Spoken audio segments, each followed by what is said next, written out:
All right, thank you, Matthew. Well, as we've just said, July brought lots of rain and storms across Kentuckiana. The heavy storms this month have triggered flash flood warnings around our viewing area. Towns like Utica, Indiana, who were hit hard by storms earlier this year, are bracing for heavy downpours. WHS 11's Alexandra Goldberg and photojournalist Aspen Hester give us a look at how people in the community are feeling.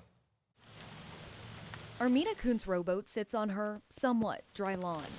But that's how she got around Utica, Indiana, when her street looked like this in April. But I made sure I stayed on the road and not in people's yards. Summer storms dumping rainwater all over the region, raising concerns over what another flood event would do to her community. I'm sure you've been getting those flash flood warnings. Yes. What's going through your head? Oh, is my house flooded? Is my yard? Is everything good? I was at my friend's house and I was looking at Facebook and I saw all the water. I told her, I'm like, I gotta go home. I gotta check the situation out.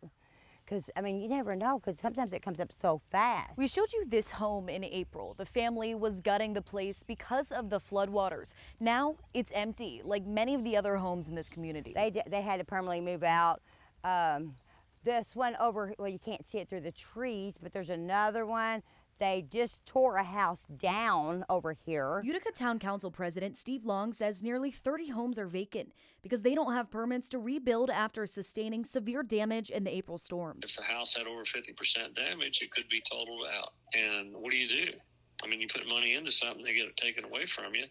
You're just throwing good money away from bad. Long says those residents also don't have access to federal FEMA funding. He says April's floods were never declared a state of emergency on the federal level, only on the state level. Somebody's got to come in and take the bull by the horns and tell these people what to do because, people can only go so long and they're getting aggravated. I don't blame them. Long says the city paid $100,000 out of pocket to help people, but it wasn't enough. And a lot of people are just like stuck.